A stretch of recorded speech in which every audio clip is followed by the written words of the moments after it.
Salut, c'est Mehdi et Luna. Bonjour. Au RPGers 2019, donc on est sur ton stand. Est-ce que pour l'instant la convention se passe bien? Oui, plutôt bien. C'est une très très bonne ambiance, un événement incontournable comme d'habitude chaque année. Ouais, comme d'habitude, ambiance calme, zen, chill, avec beaucoup de monde. Donc Avec plein de gens adorables. C'est vrai que c'est cool. Est-ce que, avant qu'on parle de tes illustrations, de tes divers travaux, est-ce que tu peux te présenter, toi? Oui. Alors, moi, Luna, je suis illustrateur depuis un peu plus de 10 ans. Ok. J'ai travaillé sur différents jeux de rôle, mais avant, j'étais dans le jeu vidéo, donc j'ai travaillé sur des licences Pixar. Là, maintenant, en termes de production d'illustration, alors aussi récemment, j'écris, je commence à présenter mes manuscrits aux éditeurs, mais voilà, sur les illustrations, j'en fais assez régulièrement en fait. Alors du coup, commence par parler un peu de ton passé. En Oui. fait.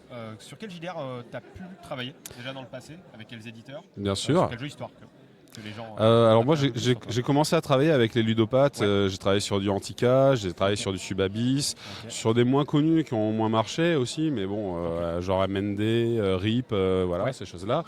Oui, c'était de Origins, oui, exactement, oui, c'est ça. Ensuite, alors ce que j'ai fait entre temps, c'est flou.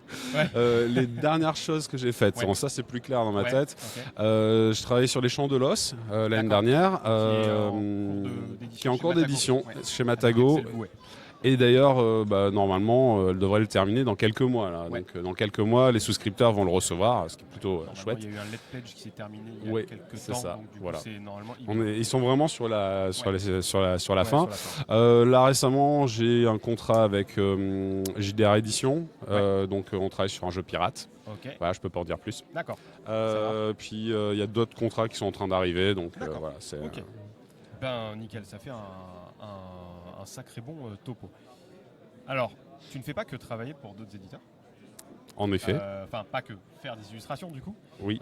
Je crois que tu as un petit truc qui est à peu près ici, là. Alors, c'est Mancia. Tout à fait. Alors, est-ce que tu peux expliquer ce que c'est? Bien sûr. Alors, Mancia, en fait, c'est un jeu qui est né de mon insatisfaction des jeux d'horreur pour simuler la terreur, pour simuler en fait les troubles mentaux. Donc, j'ai joué à des années durant en tant que MJ, en tant que joueur, à des Cthulhu, à tous les jeux d'horreur psychologique qu'on pouvait trouver. Donc, j'en ai lu énormément.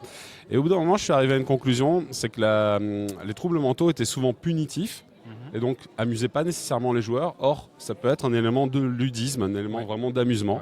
Et le concept de ce jeu part du principe que c'est le joueur qui décide à quel moment son personnage va prendre des risques au niveau de sa santé mentale afin d'augmenter ses chances de réussite d'action. D'accord. Voilà.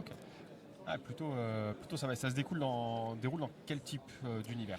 Alors, c'est vraiment un générique. Pour le coup, c'est prévu pour tout type d'univers horreur. Au départ, je l'avais créé pour l'adapter sur du Cthulhu-like. Donc, je l'ai maîtrisé sur du Cthulhu futuriste, du Cthulhu Dark Age, du Cthulhu contemporain, qui va être plus Delta Green, ou du classique 1920. À chaque fois, ça passe plutôt bien. Du coup, j'ai voulu voir si ça faisait autre chose que du Cthulhu. Et en effet, j'ai fait un scénario d'horreur psychologique pur qui n'a pas de rapport avec le mythe et ça passe aussi vraiment très bien. J'ai toujours des retours très positifs des joueurs. Donc voilà. En résumé, un système générique? Voilà. Un jeu générique pour tout type d'horreur. Le livre de base va offrir le système de jeu qui n'est pas un système de jeu extrêmement lourd. Il rentre sur 20 pages en fait. Voilà. Mais qui offre cette opportunité. Donc là, vous allez voir ici au centre une sorte de pentacle, et donc c'est des branches de troubles mentaux, et les joueurs, pour pouvoir augmenter leurs chances de succès sur une action, peuvent d'eux-mêmes décider de pencher vers l'un des troubles mentaux. Voilà, c'est une thématique qui se veut ludique. Voilà.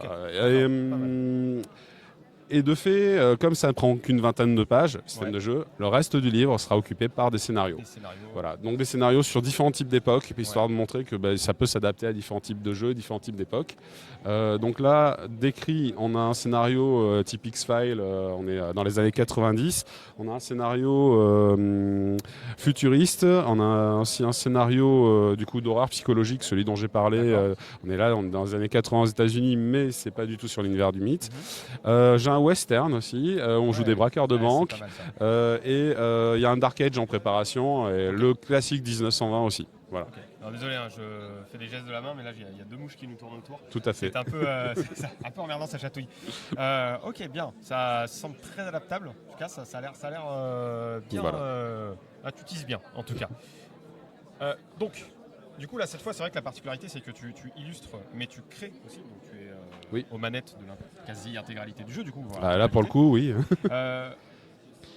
Quelle différence, enfin quel impact ça a sur ton travail en fait par rapport à quand tu travailles pour un éditeur comme le Ludopathe par exemple ou par tel éditeur. Non, bien sûr. Est-ce que tu trouves que c'est plus facile?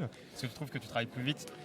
Je travaille clairement plus vite. Alors pour une raison toute simple, c'est-à-dire non pas que je travaille pas vite en fait avec un autre éditeur, parce que même ça c'est un peu dans mes habitudes, donc j'ai tendance à être assez productif, assez rapide sur la création. Mais non en fait là c'est direct parce que quand je travaille pour un autre éditeur, il doit d'abord me transmettre sa vision, ensuite je lui fais des croquis, des recherches, lui il valide, il y a un retour et toute cette étape-là de processus, je le fais en interne. Donc comme je le fais en interne, sur une soirée, je peux faire 3 illustrations. Alors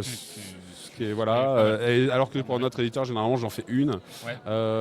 D'autant que je dois souvent adapter à son besoin, en fait, le visuel.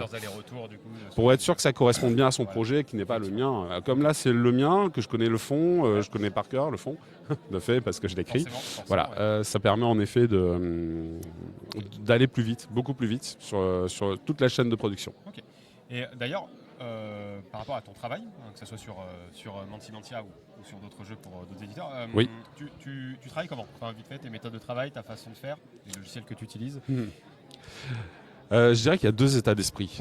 C'est 2 arts différents, l'écriture et le dessin. On va rendre ça général en disant le dessin, mais le dessin, la peinture, enfin tout ce qui est création d'art visuel. C'est pas du tout la même mentalité. Pour moi, il faut vraiment une période de transition. C'est-à-dire que quand je vais me mettre à écrire, je vais le faire pendant une semaine d'affilée. Et après, il me faut un jour ou 2 pour passer sur l'autre état d'esprit. Et inversement, alors j'essaie d'écourter cette période de transition, mais comme je peux pas faire... en fait, souvent, je fais plutôt un mois d'illustration, puis après une petite semaine d'écriture. Voilà. J'ai pas toujours le temps d'écrire autant que je le souhaiterais. Donc forcément, quand je passe à l'écriture, il faut que je relance les mécaniques. Sinon, en termes de logiciel, pour l'écriture, je suis sur du Word, c'est assez classique.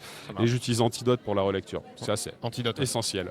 C'est vraiment essentiel, c'est un démineur. Alors bon, je dis pas qu'il est parfait, mais bien mieux que le correcteur de base de Word et que d'autres choses. Permet d'enlever pas mal de... ça démine très bien. Sinon, pour l'aspect visuel, j'ai 2 logiciels avec lesquels dont je travaille. Donc j'en ai un sur iPad, donc directement sur cette tablette en fait. Qui est Procreate, et j'en ai un autre sur mon PC à la maison, c'est Photoshop. Ok, d'accord, ça marche.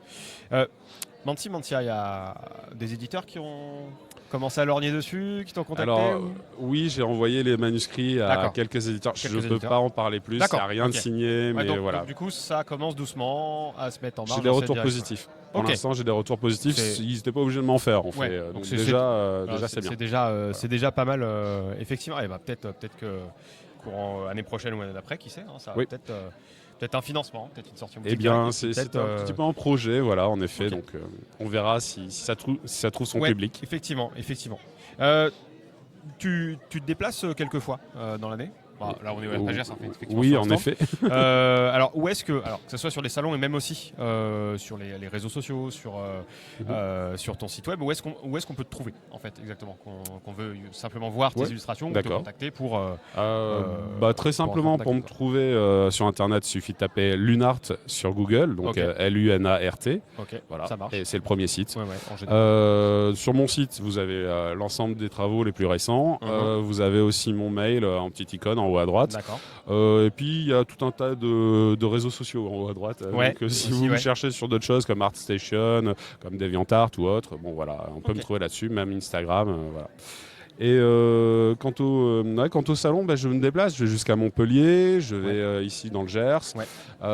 J'ai quelques dates du côté de Bordeaux aussi, sur l'événement des Griffons, voilà, Pessac. Pessac, c'est ça. Et sinon, j'ai pas encore prévu pour les autres dates cette année. Donc, voilà. Ça marche. Bon, de toute manière, je suppose que tu communiques dessus sur tes